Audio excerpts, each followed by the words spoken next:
Hi, I'm Matt, and welcome to another podcast from thishappyhuman.com. It's not always easy to accept that what is.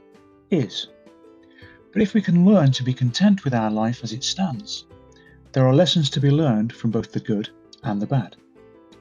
We must accept our karma and learn from it before we can make any changes for ourselves. Contentment is the key to happiness. We must always try to understand karma and learn from it before we make any changes. Now, accepting karma is the best way to be content with our lives. We must accept what karma has given us without complaint, knowing that peace will come when all karma is accepted. So what is karma? Karma is the sum of a person's actions in this and in previous states of existence, and it's viewed as deciding their fate in future existences. Karma vipaka represent the ripened effects of karma, which must be experienced either in this life or in a future rebirth. Karma vipaka can be both more and also less than its cause. When our deeds are positive and skillful, they ripen as happiness and well-being. When our actions are negative and unskillful, they ripen as pain and suffering. The karma we create does not disappear without being experienced. The only way that karma disappears is through purification. To be purified, karma must be repaid or discharged. Only karma that has been paid for with positive, skillful karma can be discharged so it no longer has to ripen.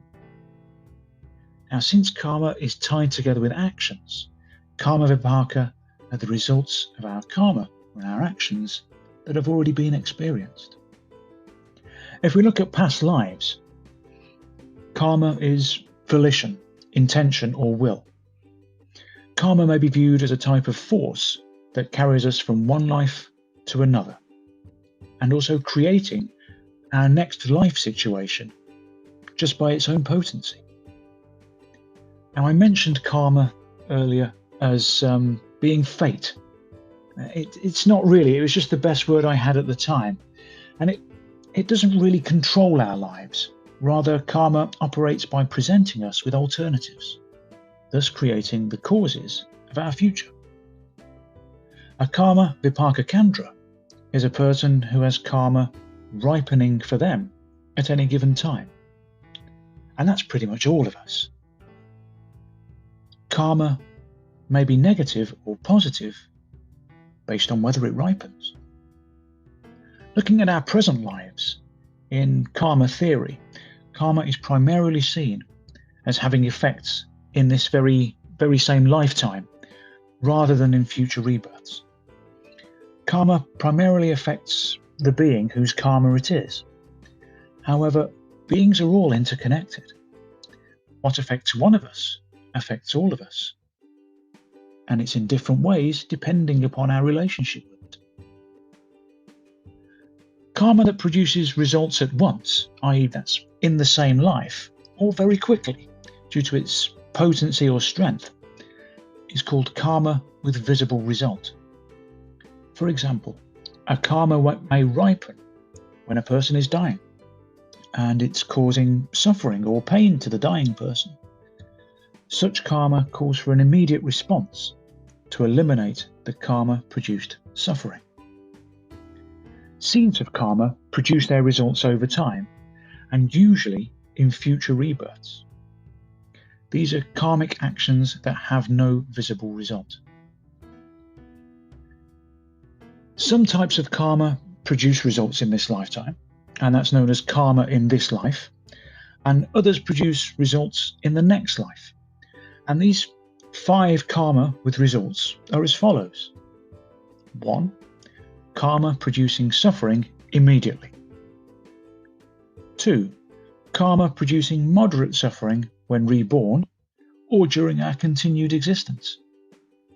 3. Karma that produces no visible result until its conditions are complete. 4. karma producing a fortunate rebirth due to positive actions in past lives.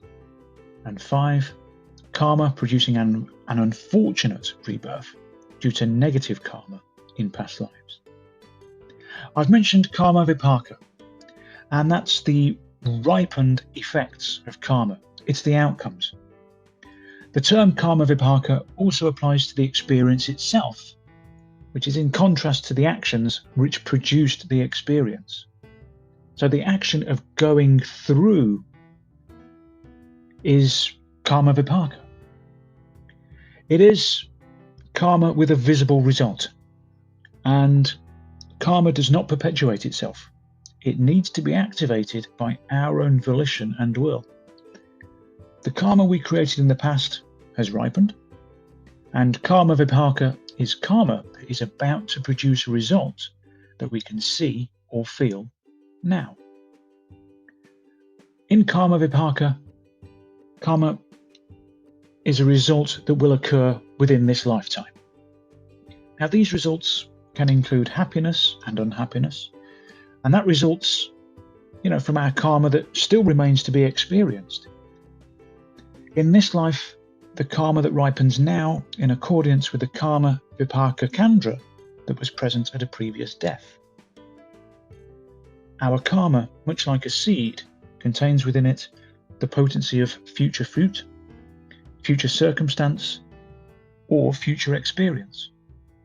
If this karma kandra is negative and has not been purified, it will ripen as pain and suffering in the next life. Now, there are karma ripening in this lifetime that we feel now. Karma that ripens into experiences in the next life, and there's also karma from previous lives. Now, this karma has been accumulated, and it carries us from one life to another, creating whatever situations we experience. We should accept our karma as it is, not as we wish it was. And we need to try and see the lessons within that, what karma has taught us. It may not always be easy to digest the karma, but if we learn from it, it can show us the way in life. The lessons karma teaches us are harsh at times, because karma is supposed to remind us of past experiences and the need to change for better or for worse. We may have to struggle. We may have to be in pain. We probably won't get what we want. We will get what we need. And sometimes that need is a lesson in living calmly, serenely, and without causing harm to others. Accept your karma and be content. And finally, thanks for listening. I hope you've liked today's podcast. Don't forget to follow This Happy Human on Twitter. Remember to subscribe and leave comments. I'd love to know what you think. All the best. Matt the Happy Human.